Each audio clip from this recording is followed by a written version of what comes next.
Hello, Danhausen here. Very nice. Very evil. Danhausen is a blimp and many bags of money, so he can go anywhere and do anything whenever Danhausen wants. But you fool, you need to purchase your tickets for the final live audio war right away. That's right. Otherwise, you'll be cursed. It's bad. 20 very loud, very talented noise artists, including Danhausen's friend housing PSYWARFARE, will descend upon Cleveland October 12th. Do not miss this, for it will be very harsh, very noisy. Use your internet machine, I think it's called a computer of some sort, for flawfest.com for more info, housing, or be cursed. I already told you that's bad. So, do it, or be cursed. Bye.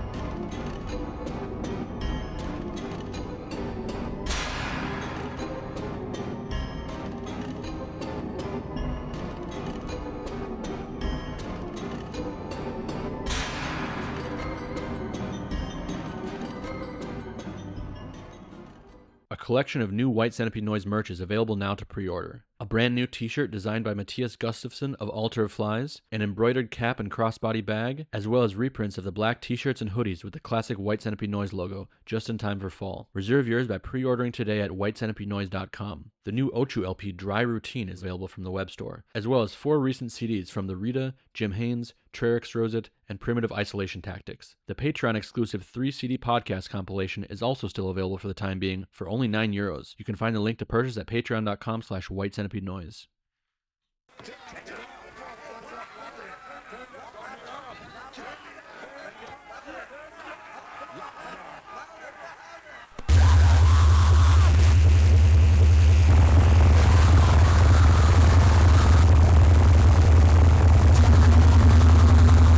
This is White Centipede Noise Podcast. I'm Oscar Brummel, and today my guest is Dwid Hellion of pioneering hardcore band Integrity, as well as the sonically assaultive noise project PSYWARFARE.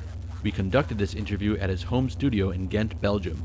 PSYWARFARE is playing at F.L.A.W Festival in Cleveland, Ohio on October 12th, alongside a huge lineup of top-tier noise artists, such as Aaron Dilloway, The Rita, Kakerlak, and many more. This is part 1 of this episode.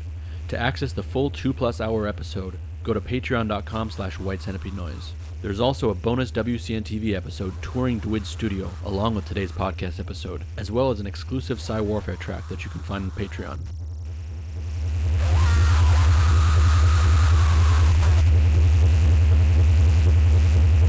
All right, Dwid.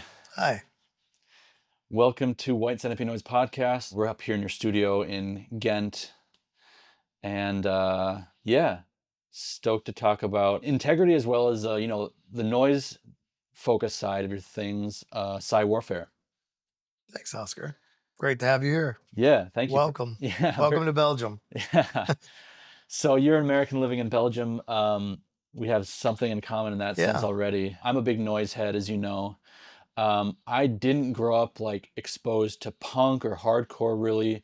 So my knowledge of that stuff comes from getting into noise, even black metal and stuff like that. I had no idea. I don't think I ever even heard of black metal, the term, before I got into noise. Oh. And then it was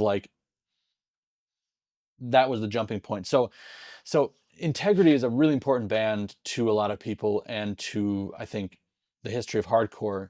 And but when we talk about it, you'll have to maybe forgive me that if I don't know about people, affiliated with that time. No, it's okay. Most people get everything about it wrong anyway, so yeah. Don't feel bad. But you should share anything that's relevant, because I know a lot of people watching are very, very, big followers and fans of your entire legacy. And Roman Leva is one person that I know has a strong connection to Integrity.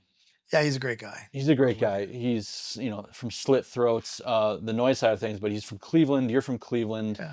I know he really was inspired and a big fan of your work as Integrity and PSYWARFARE. And you are also going to be playing in Cleveland at his festival very soon in October, right? October, F.L.A.W Fest. You're headlining with some amazing acts as PSYWARFARE. Tell me about the beginning of PSYWARFARE, how it coincided with your hardcore band, because early Integrity stuff had a lot of noisy interludes, intros, things like that, which I think seems like that was pretty fresh at the time.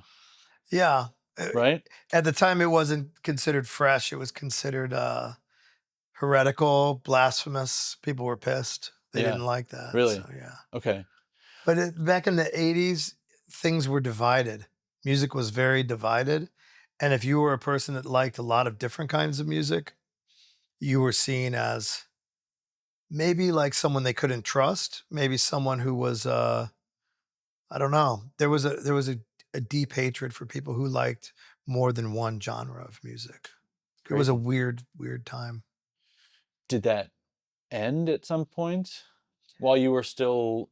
I don't know if I think it got lessened over the years, but I still have people who are vocally critical that I like more than one kind of music. Yeah. And as you said, hardcore, when we like hardcore in the 80s meant punk and metal, and somewhere in between, the gray area was hardcore. And so you had like Black Flag was hardcore, but you also had other bands that were not at all like Black Flag, that were also considered hardcore. So, and then you're also in the underground scene. So you're wanting to just say, fuck labels, fuck genres, I mean. And people wanted, even though they were underground, they somehow were still like junior conformists that wanted to align themselves with some kind of a label for themselves to be in the subgenre. And they thought that they were dangerous, but at the same time conforming. And if you like different things, then they were intimidated by that, I guess. And so we had a lot of backlash because of that. And so like even when the first records came out, like hardcore music was kind of known for having zines and things like that back before the internet. So they would make like zines that would say, don't listen to this band because they have solos, because the lyrics are about different things that we don't like them to be about, or that we're not familiar with that type of content. So therefore we don't like it and things like that. So there was a lot of They would that. literally like call you out in zines. Oh yeah. Yeah. Crazy. I mean, the weirdest thing, like for me, for the first 15, 20 years of my band, everyone in hardcore said, this band is not hardcore. This band, it's metal, it's this. And the metal people, this is not metal, this is hardcore, whatever. So the past 10, 15 years, people in journalists or whatever will say, oh, hardcore, and you guys were this and hardcore. And so to me, it's kind of crazy because for like decades, people in hardcore despised what we did and hated it with a passion. So it's a weird thing. Crazy. But we were on a label that was called Victory Records, and it was predominantly known for hardcore, but we hated the label. We always wanted to get off, but nobody else would put out our records. And so we were kind of stuck.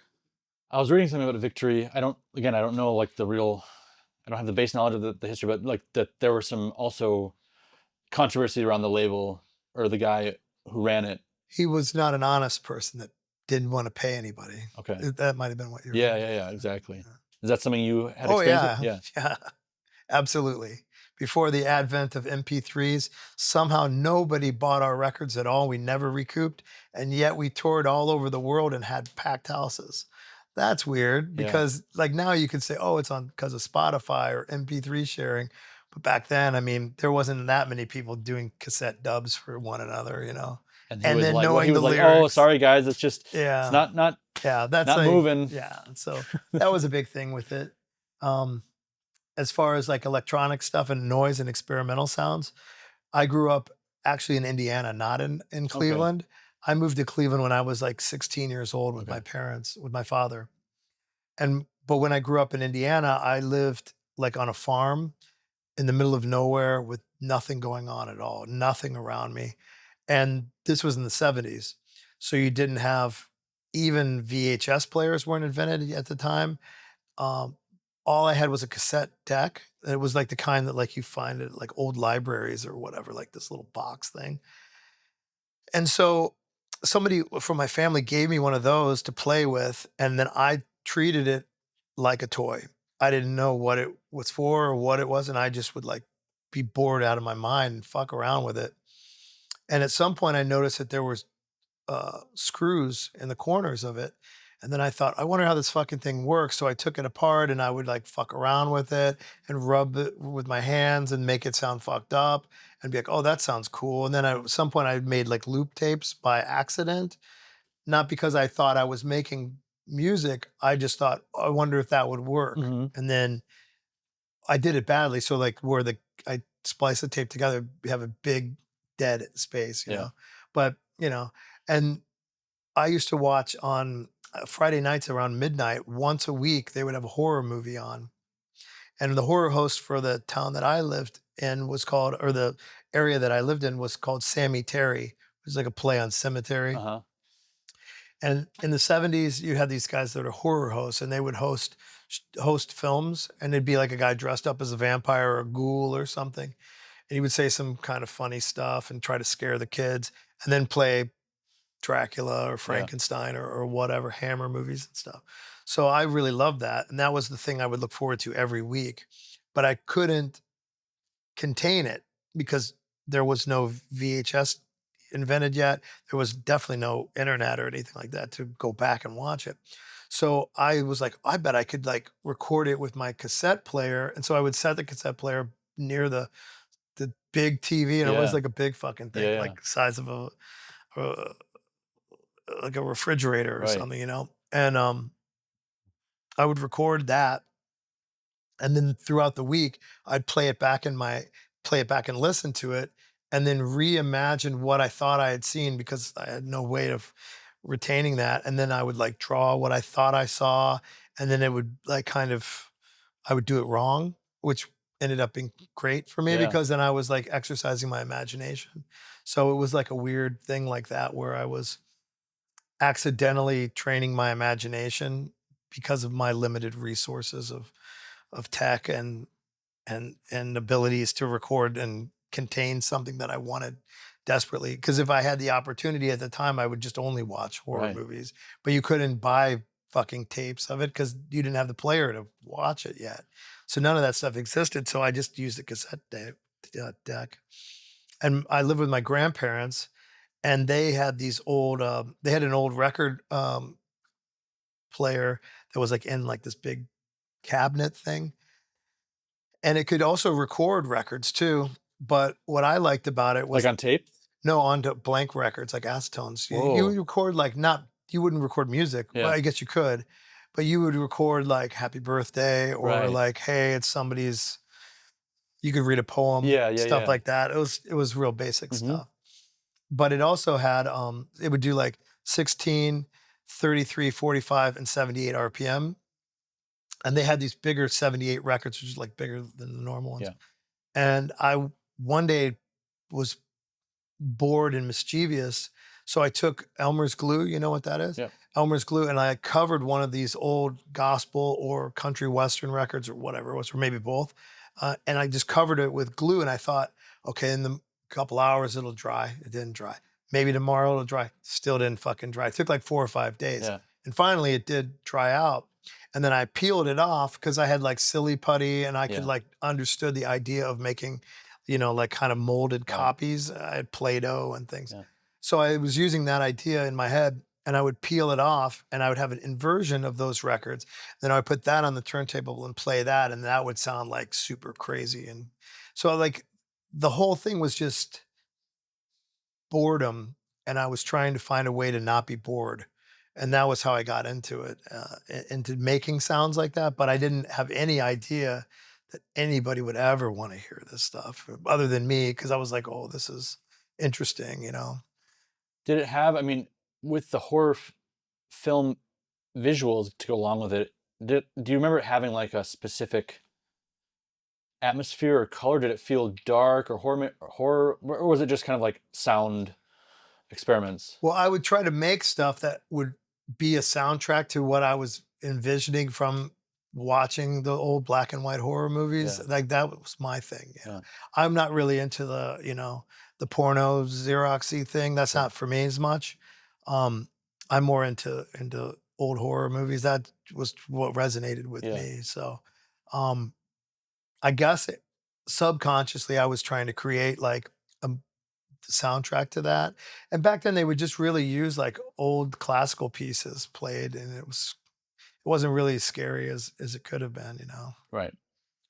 Maybe modern stuff gets into more scary things. I mean, some of your early PSYWARFARE stuff, some of the pieces really do sound like turntable Like experiments. looping stuff, Yeah. yeah. I mean, the one I was listening to recently, it's a Mexican city. Oh, from Zygotepic with Love. Yeah, exactly. Yeah. The last track on that's like a really long loop piece, and it's Yeah. like kind of like carnival-esque, like Yeah. nauseating music, and sounds. I mean, not to tell that story. It sounds like maybe that could have a. Yeah, I think that there was always a soundtrack element to the stuff that I was doing, even though it wasn't conscious. Or maybe my idea was that I'm making a soundtrack to something in my head that I'm not actually visually sharing with people. I don't know. I didn't really have it formed in my head like why I was doing it. I was just doing it. But like, so I got into, my parents moved from Indiana. They got divorced, and my father moved from Indiana to Louisville, Kentucky. And that would be 83, 84. And I got into, because of school, I met some kids who were into punk. And they had some bands and things like that. So I would like go to shows with them and see punk. And even like Sam Hain played like a street behind my house and stuff, with the local kids band, which was called Maurice. So I found out about this punk stuff and I got into that, and I was like, this is cool. But it still wasn't the stuff I was experimenting with as a little kid. And because I was doing that like, I don't know, like 6, 7, 8 years old with these little tape machines. But again, it wasn't that I thought anybody would fucking give a fuck about that. I mean, I just did it because it was something to do, like drawing on paper that I would just throw it away.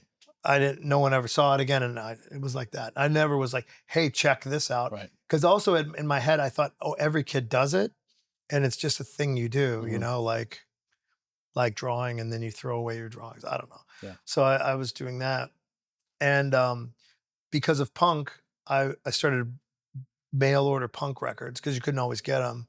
And there was a label from Arizona that I would buy records from called Placebo Records. And Placebo Records was known mostly for a skate punk band called JFA and a goth punk band called Mighty Sphincter, who I really liked.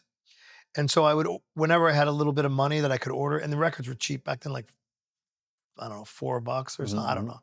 So like I would order records, and then eventually they'd come to your house like a really long time later. And one time, and when you'd order them, they come with like a Xerox paper that would say like, oh, coming soon is this one, this one, and this one. And at some point there was a record called Dry Lungs, and it was a compilation. And I was like, oh, maybe that's cool. You know, I think the cover looked cool. I don't know why I ordered it. So I ordered that, and then that was a record that had Merzbow and Control Bleeding. And then I was like, wow, this is kind of like that stuff I made. How are they making records like that? That doesn't make sense, you know? And around that same time, I had moved to Cleveland a little bit later, and I was put in like a boarding school for bad kids. And my friend, his name's Bill Gill. He actually works for Taylor Guitars now. And Bill was like my neighbor in the dorm. And he and I decided we would start a band. But because we didn't know how to play musical instruments, we would just use like this idea of what I did as a kid. And we called it Eerie Wax. And because it had sort of like a double entendre of like earwax, but also eerie, like it's scary, and wax, like records. Yeah, and cool. So it was kind of, you know, little 15-year-old kid silliness. And what we used was like his stereo, and we would like plug in, if you take a headphone, like normal headphones, like this, and you plug these into the mic jack, then the speaker becomes a mic. Right. So that was another thing I would do as a kid, is experiment with that. So we would like yell through that, and like I think that it maybe had like some kind of an echo built into it, or some effects were in it, and we would fuck with that. And also, if you get close to the speaker, it would feed back, and you'd have that going. And we had loop tapes going, and then the school was super pissed.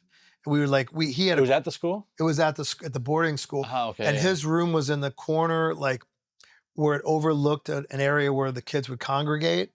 and we just opened up the windows and like would just blast it out, and like people would be like, "What the fuck is this?" And so it was a lot of fun, and we antagonized people with that, and so that was probably like the first time that was the first time I ever performed any kind of music ever, and Do you have any of those Eerie Wax recordings? no, we didn't record it Didn't- because we had to use the stereo to project what we had. Sure. So like the loop tape would be playing, Yeah. and we would be yelling. I think we would like be able to yell over it, or maybe it had a double tape deck, Mhm. and one we could hit record, and then we could run the voice through that, while the other thing would loop nonsense, and then we would do feeding back and other dumb stuff. No, I don't have any recording like Yeah. that. It would be funny to have. I don't have anything like that, and It's still pretty advanced. I mean, it's experimentation, and I mean, it's not that advanced, but still pretty advanced, like signal flow kind of thought and theory for. we had a lot of time on our hands. Yeah. There wasn't any option to like look at a phone or anything like. We didn't have that, so all we could do is be like Yeah. thirsty for whatever you could do. Like, oh, maybe we can do this, and sometimes it would work, sometimes it wouldn't work. Yeah. And then shortly after that, I discovered college radio in Cleveland. And there was a couple stations. One is WUJC, which is John Carroll University. There was a Cleveland State University, and there was a Case Western University. They all three had college radio, and college radio would play weird records. So you could hear like Throbbing Gristle or White House or punk records or whatever you wanted to hear. But also they would have shows where like, it was student run. So sometimes there would be channels, which were my favorites, where students would just like have a show, and they would run the signal from the audience calling in into a board and run effects on that. So you could call up and be like saying, if you said profanity, Yeah. they would turn you off Right. because there was some kind of law FCC about it. or something Yeah, like that. FCC. Yeah. But you could do like crazy voices and things and make sounds with your mouth and different things like, or make whatever you wanted, and it would go through the radio, and like then those we would like record that too. Yeah. And like be like, this is cool. But we didn't release it. And I don't know what happened to those tapes. This is 40 years ago, so When you were very young and first experimenting with that stuff, I know you said it was like kind of out of boredom and stuff like that and just like messing around, but did you also feel like you were like destroying something or perverting something or like subverting Yeah. something? Was that a definitely that. part of the appeal of it? I thought I was doing something wrong, Yeah. and I liked that. Yeah. So similar to that guitar that I told you about, like where the teacher was saying like, this is acid rock, this Yeah. is the devil's music. I mean, that like excited me to know that they were like afraid of that. Yeah. I don't know why it excited me, but it Sure. did. As a young kid, I remember feeling like somehow that I had like a bit of an upper hand over them, and that Yeah. they were intimidated by that. Yeah. THFX Noise Devices is the home of the Melancholia, Vox Vortex, Harsh Anti, and the Rita's Cracked Point Shoe. Unique pieces and custom builds made of the best metal parts, no cheap plastics, no mass production. Handcrafted since 2021 in Hamburg, Germany. For more information and the mailing list, head over to thfxnoisedevices.com.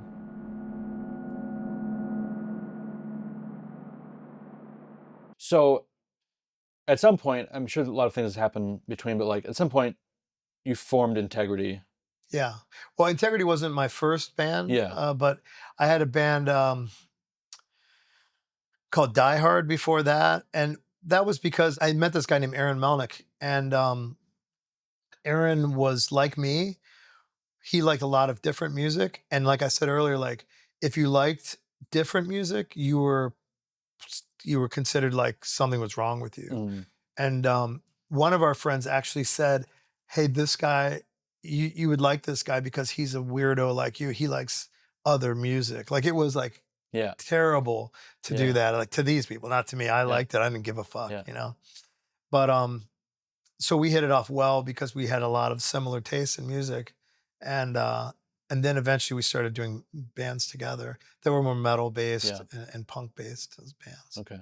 But then when we started to record, because I had fucked around with stuff as a kid, when I went into a real studio, I realized like some of the things were not exactly familiar with me, but to a degree. Like I was like, oh, I kind of understand this because I did that with tape machines or I did that with these other toys or whatever. And so I was able to navigate the studio a little bit better than the other guys who hadn't been in there before. Mm-hmm. Not that I was Rick Rubin or anything, but I like had like, I don't know, something in me. Like I knew, for example, we would record to reel. That's how you'd record the Yeah. masters on these big tapes that Yeah, would yeah. like look like movie film Right. tapes. And then I asked the guy at the studio, I said, well, what happens if we reverse it? Can we record and then flip it backwards? And he was like, didn't want to do it, but he realized that what I said made sense, that Yeah. it could be done. Yeah. And so then we tried it and it worked. And so we did things where it was like running backwards. And then once we did it, we would record it. We would make the tape originally backwards. We would record it, then we'd flip it back, and then it would be recorded backwards, but we would play it forward over top of it, like Cool. stuff like that. Right. I mean, now you do it with computers and it's like immediately Sure. done. Back then you had to physically change stuff to do that and get people mad, because they didn't want to ruin their equipment. Right. Because they didn't even really want to record us. The only reason they recorded us was because we had a record deal. Mm. And most people that went to the studio they were just recording covers that they would make cassette tapes and sell at their local shows. Them doing covers of pop songs, Bon Jovi or something, and then they Crazy. would sell that to people. And we were the only ones recording. Those aren't original punk music. bands though. They were like rock. No, they were like glam bands. Yeah. Okay. Like cock rock bands. Yeah. That was popular Okay. for this studio. Yeah. The other studios in town were more R&B based or hip hop based, but mostly R&B. Mhm. And in fact, Trent Reznor from Nine Inch Nails was an intern at the studio that was 2 floors down from my loft apartment at a place called Right Track Studio. And he recorded Pretty Hate Machine there on his Wow. off hours. Cool. He didn't need to work there. He just worked there because you couldn't go to school to learn how to run boards and Right. things like that. So he's This older was than in me. Cleveland? Yeah, in Oh, Cleveland. yeah. Okay. This was a couple years when I was older and lived on my own. Yeah. But we didn't record there because they wouldn't let us record there. So we had to go out to this other place that would do like cock rock stuff. And they would only do R&B and hip hop stuff. Mhm. So like he would record like Levert and like Heavy D and the Boys and Mhm. stuff. So that must have been a pretty weird experience. Trent Reznor running the board for like Heavy D and the Boys. That's far out. And like the Levert brothers had like some kind of side. One of their siblings had a side thing where they were like kind of like the Fat Boys, Mhm. where they were like fat dudes who would like rap about pizza or something. I Yeah. can't remember what it was called. Yeah. We'd always see them in like the elevator, and it was ridiculous. So Die Hard with Melnick, one of the Melnick. Aaron Melnick, yeah. Aaron Melnick. Okay. So Lenny Melnick is his brother, and he played bass in Integrity for a while. But he really only joined the band because he's like a crazy savant type person who can like just fucking do anything. And he's a lot young. He was a lot at the time. It seemed a lot younger than us. He was just a few years younger than us. But so like our bass player quit in Integrity, and we needed a bass player. So Aaron was like, "Hey, why don't you fucking do it?" And he was in middle school, so we were like going and touring in Europe and stuff. And he was like a kid in middle school who like his brother made him be in the band. Did he like get? I mean, He I'm was sure you guys are. fantastic at bass. But did he It's like get around with super you guys? Did crazy. he go on tour and stuff like that with you Yeah, guys? he went on tour with Yeah. us. Yeah. I bet you guys are pretty wild at that time. Oh yeah, we were raising hell, causing a lot of trouble. So that's what I mean. When your name gets brought up, people often say, "Dwid is intense. Dwid is hardcore." Like whatever. Dwid's, like Dwid's a legend. Dwid's a beast. Blah blah blah. What are they referring to when you say raising hell? What are we talking about? Oh, so many things. I mean, for example, like Aaron and I and his brother Lenny, we would have contests like to see who could eat the most LSD, and we would buy LSD from Rich Patrick, who was the guitar player from Nine Inch Nails before they were getting popular and stuff. And we would just have contests to see who could eat the most. Then we would like break into like this old police building and try to like find our way around there and like navigate around psychotic homeless people who were trying to kill us and whatever else. And we would just get into fights. We would destroy things. We would flip cars. We would just we were fucking complete assholes, you know. But we Did- also were like making crazy music, and we were like, that was just what we wanted to do. It was like This is while Integrity was everything. having their success or being active, right? Yeah, I was with Integrity. I Yeah. don't know about success, but we were traveling, touring, Yeah. causing trouble, Yeah. getting in trouble. Did any like serious jail time? No, nothing serious with jail. We went to jail little bits. I went to jail a bunch of little stints, short ones. Even in England, I went to jail Wow. because we didn't have the right paperwork to go there, the first tour that we did. And then I like said something rude to them and they were pissed and then they put me in jail. So like me and another guy from the band. And so like me and that guy, Chuck Euler, we were in jail. And so we were singing London Dungeon. Well, but it was in Dover, but we didn't care about the semantics of it. So we would sing it in our jail cell. Then they let us out the next day and we actually got deported to Belgium, Okay. Oddly enough. And on the boat that was coming over, the ferry from Dover, we were sleeping on our fucking luggage. And then this band walked by and they talked to us a little bit. And that was Napalm Death. So they were going on a real tour. We were just fucking shitbags, like managed somehow to get a tour together, sort of, that wasn't organized. Divine Severance is an Australian label that releases a variety of different genres, including but not limited to harsh noise, power electronics, black metal, death metal, and more. Tapes soon to be released in the coming months: Moore's Fornax, The Death Furnace Demo, Rope Society, The Golden Rim, Astra Telepathica, The Emperor Protects, Puddle, Pulling Back the Layers of Unbridled Joy. Visit divineseverancerecords.bandcamp.com.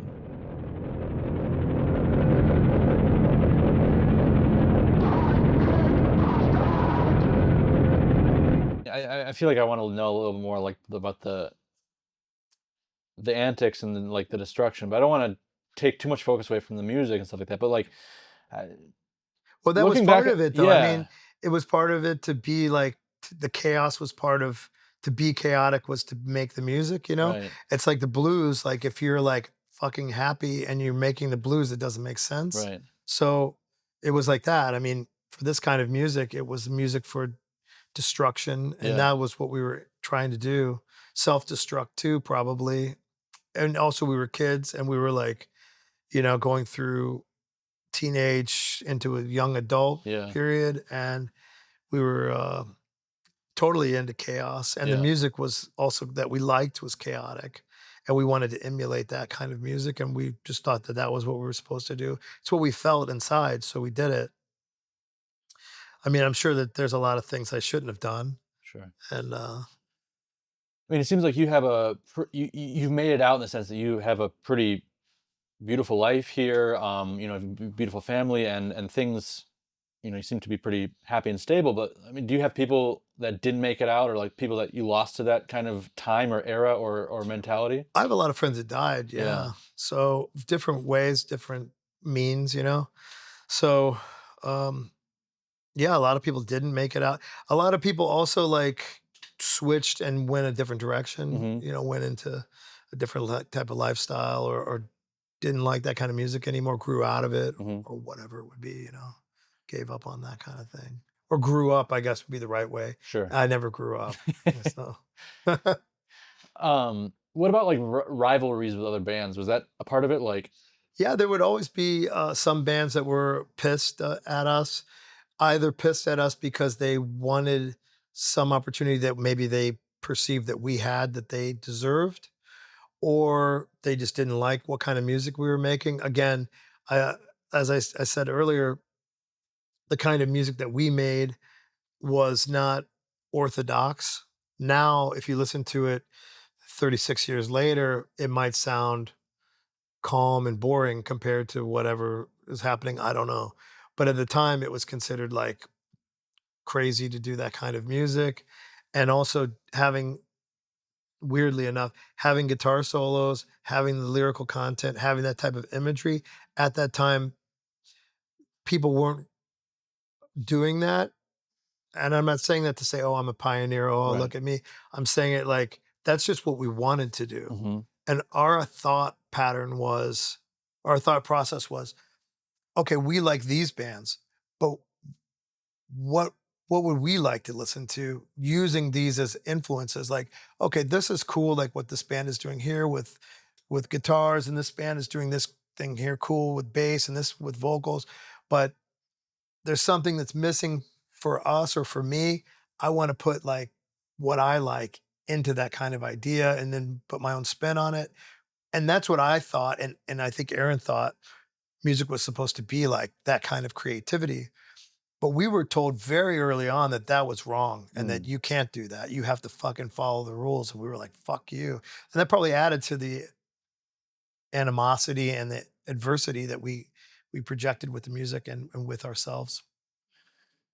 Because if you're told you're not allowed to do something in underground music, I mean, that just doesn't fucking process in my head and just makes me fucking violent. Yeah. So it was like that, I guess. Yeah. I think, well, that's a whole other topic I don't really want to touch on or get too deep into, but like I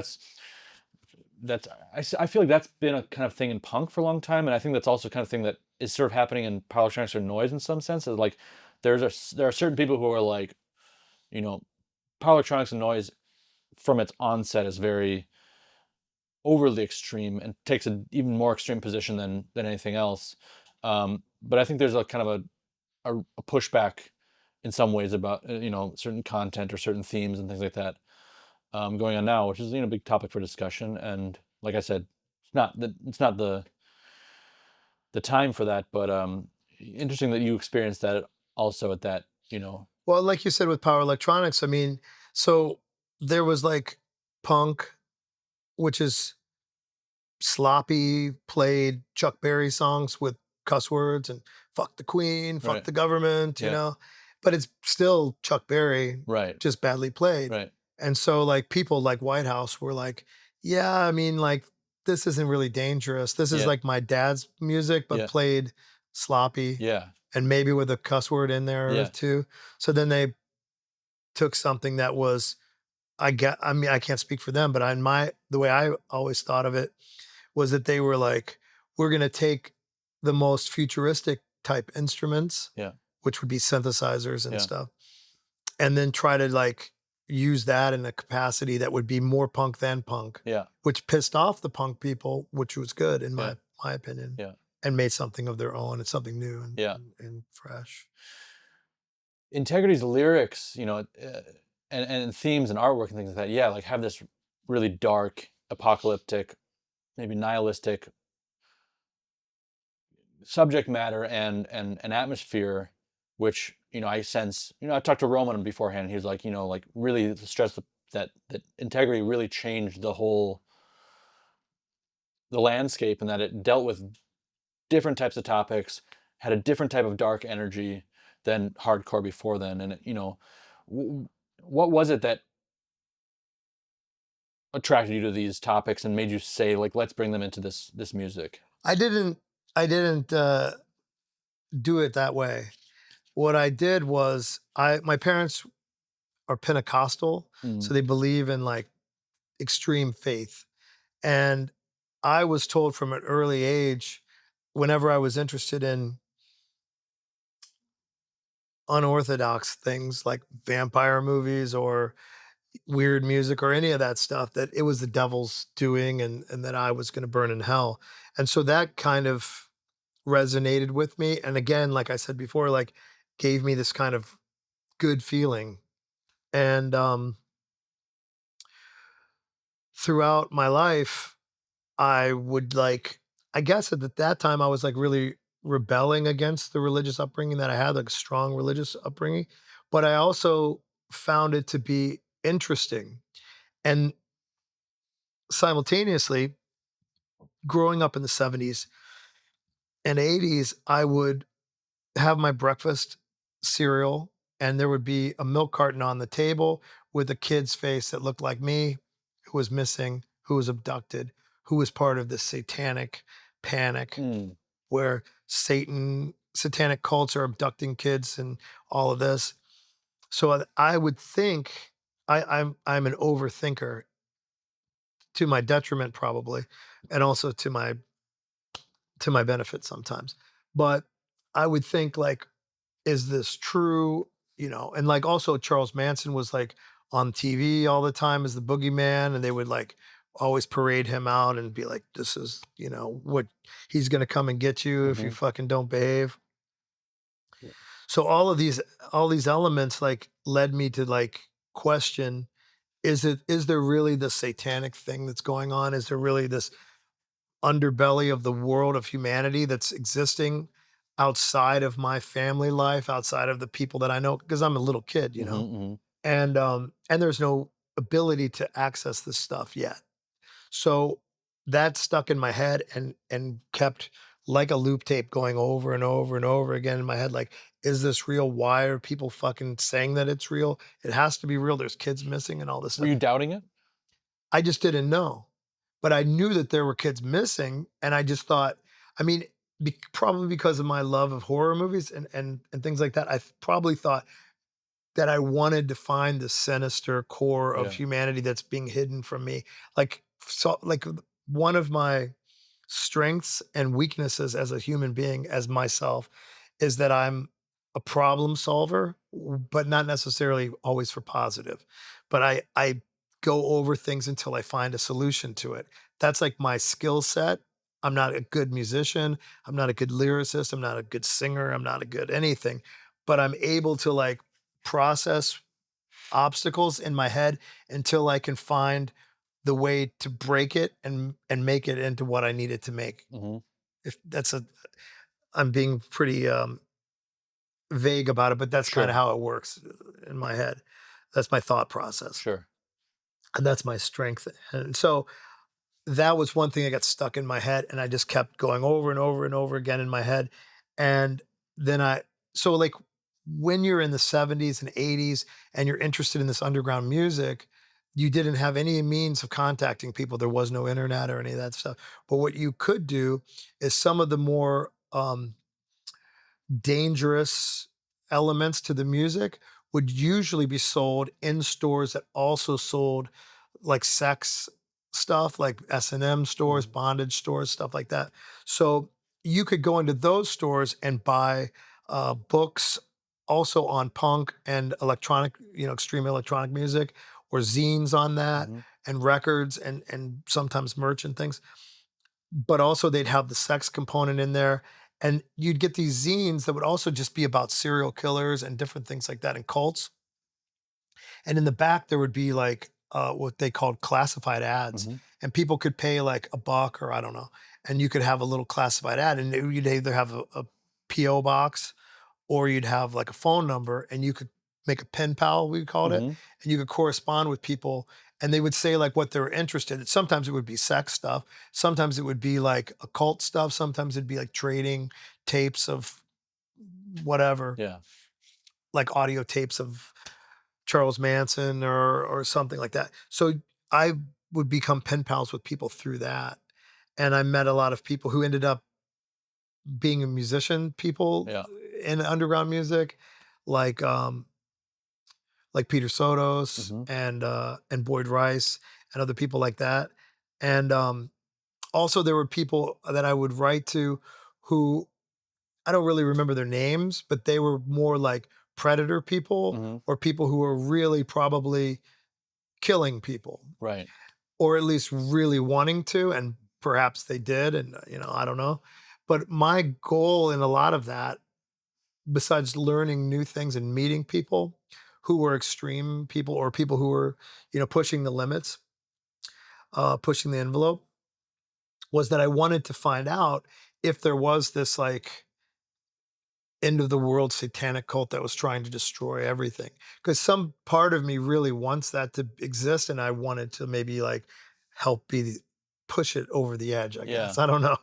And so that led me down a lot of strange paths with people and with knowledge. And that informed a lot of the lyrical content as well, because that was what I was interested in and still am interested in.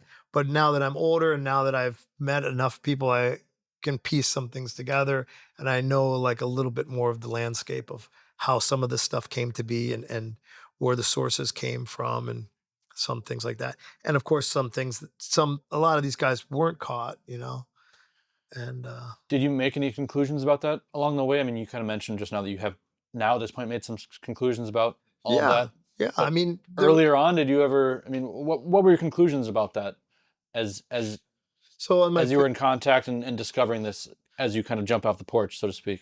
Yeah, on my very first album, which was called Those Who Fear Tomorrow, at the beginning of the record starts off with a low rumbling bass sound, similar to like White House, I guess, where it's Yeah.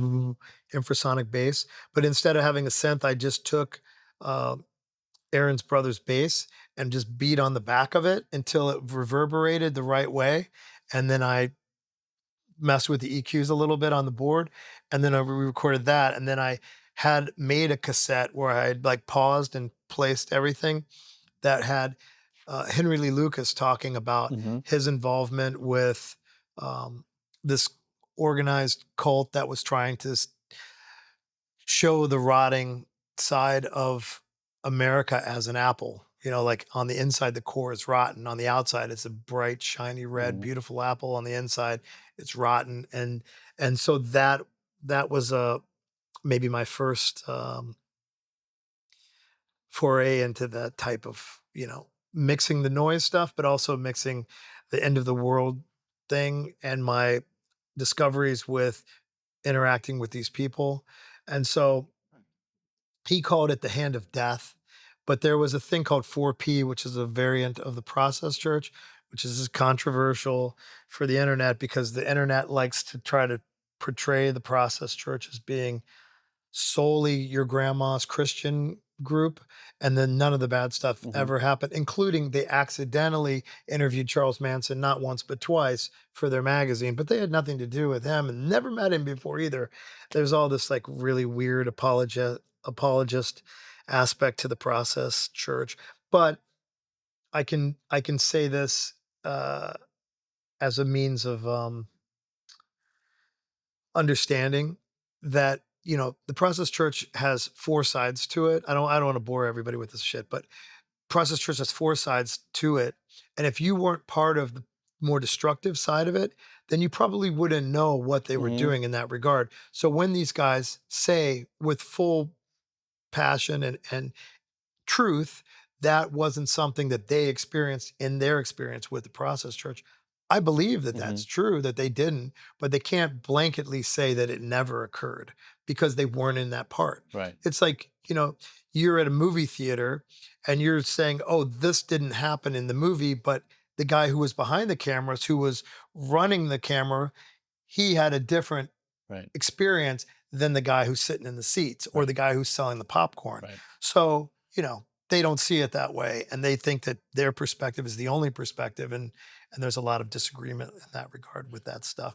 But that was something that they set out to destroy human life, and they went around and encouraged people to be destructive and to do diabolical things in the name of um, Satan, and also in the name of showing that America isn't the heroic creature that it portrays itself to be. Yeah. So, Have you ever had any personal connection to the process church? personal connection, what do you mean? Involvement or knowing people in there? It had gone it had ceased before Okay. the time. Right. I know people who were in it, yeah, but it had stopped Disbanded. disbanded Right, by the right, right. time I was a kid, even, Yeah. There's a group, there's an organization in America called Best Friends, which is an animal shelter, and that's what the process is now. It still exists. And I don't think that they're doing all the diabolical stuff that I just spoke. Okay. Just Okay. so there are people who are going to go there with their application to join. Yeah. I don't think that's going to be what they're expecting. Okay. Know? Okay, so you were introducing these noise and also like apocalyptic transgressive elements to early Integrity Records. Yeah, I mean, but this was just stuff I liked. It wasn't like I was like, I need to make a business plan here Right. and I'm going to go in a different direction than these other guys are all going in that direction. Sure. It was really just like, I like this. And therefore, if I'm going to be true to what I'm going to create, it should be something that I like, Mhm. something personal, because I have to say it.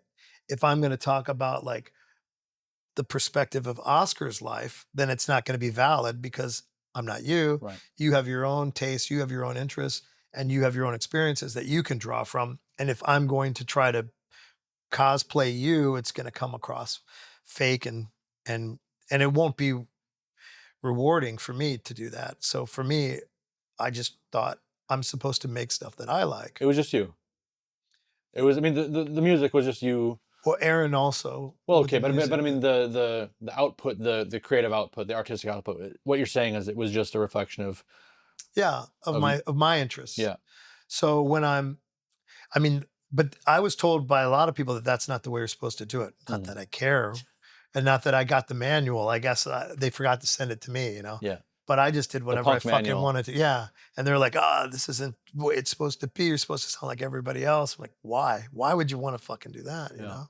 Even making records, like people say, like, every record should sound the same.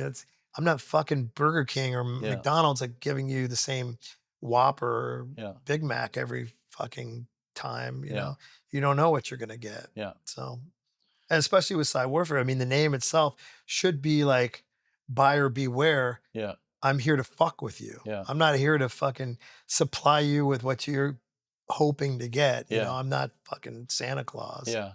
I'm a troublemaker who's, an aspiring serial killer terrorist who luckily found music instead. And I think that there's a big component to this kind of music where a lot of these people, if they didn't find music, they probably would be in jail for other things. Yeah. A lot of people who I've met over the years, I've often said that they're lucky that they found music or their artistic output, because they probably would have ended up doing something very illegal. I'm not saying you're not right about that, but I do feel like musicians have a.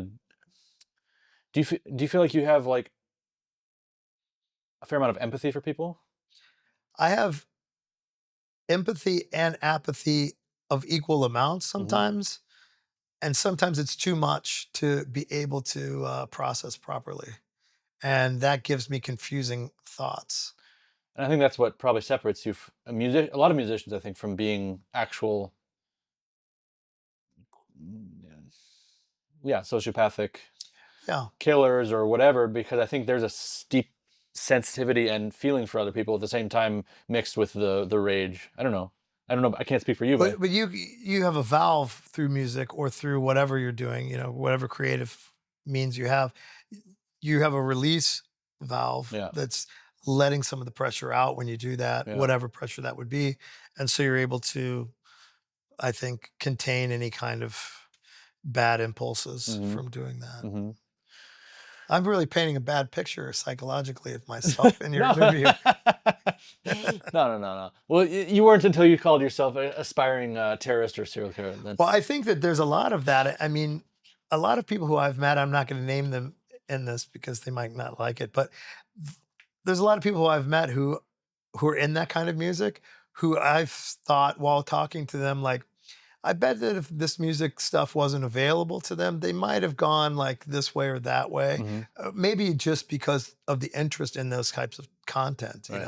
because that was also like a really, I don't know if it is now, but in the 80s and 90s, that kind of thing of cults and serial killers, that was really like a hot topic for people. Like that was a really passionate thing to be interested in and just like try to figure it out. Whether they were trying to figure it out by how can someone be that way, or maybe they had inclinations that they were going to go that way, or I don't know. Also, maybe I'm one of those too. I don't know. I mean, Sure. I'm not saying that I'm having inclinations to actually kill people, but Yeah. there were times where I thought about it, and Sure. and luckily I had music instead. I wonder about that because I mean, I think like usually serial killers, like it turns out they are like deep collectors and researchers of the topic. Yeah. But from the people who have like a kind of an art interest in it, there seems to be a different element there. They like sharing it with people and they like networking, and I don't know. It just seems like there is that same like deep fascination, but there's some other element that's either there or missing. I don't know. But there are some Hopefully. but there are parallels where you see like, okay, someone is just deeply obsessed with like harming, things that not Yeah. doing it themselves, but like media or art or documentation about harming people or whatever. And but I usually think that there's something mixed in there that just sort of keeps it Yeah, I mean, on a level. you could be right as well. I'm not saying that I'm 100% right. I'm not even sure about what I am or who I am about some of this stuff. And I know that, I never had the courage to take it too far either, Right. so, but, yeah, I think that to some people in music, there's a leaning towards that kind of possibility for Yeah. their career could have went that direction Yeah. instead of this Sure. direction. Sure. That's a weird conversation. It's good. So PSYWARFARE as a noise, as an individual project, when did that kind of blossom alongside of this? And how much of like other noise artists, noise scene stuff were you tapping into and networking with at this time? Like labels, were you buying tapes? Were you trading with people? Were you because the mid 90s when PSYWARFARE, I think the first one that I'm aware of was 96. I think the first release was 95, 96. Okay, 95, 96. I mean, that's when there was like an incredible amount of brilliant noise happening in the US and Japan, Mhm. etc. Were you tapping into that? Were you networking with those Yeah, worlds at all? I was corresponding with some people back then. Like what happened was, I think it was 93 when Koresh was having the Waco, Texas standoff. Is it 93? I don't remember. Whenever that was when I decided on the name because it was on CNN and it was always on.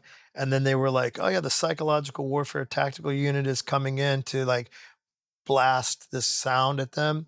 And it was like Tom Jones, What's New Pussycat, with like vivisection of rabbits screaming and I don't know, something else, maybe like power tools like Makita.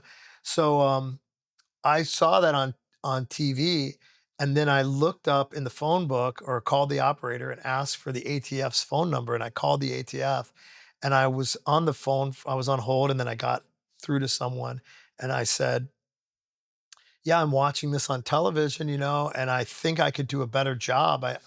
I can make sounds that are more because I had this thing and a couple other things. I'm like, I can make sounds that are more, painful to people. And then I heard them like do something that sounded like they were started to record what I was saying. And they're like, could you hold on a second, sir? And I was like, sure. And then I'm like sitting there and I'm again overthinking and I'm like, they're definitely recording this. Maybe I'm putting myself in a really bad situation. Yeah. So I hung up quickly.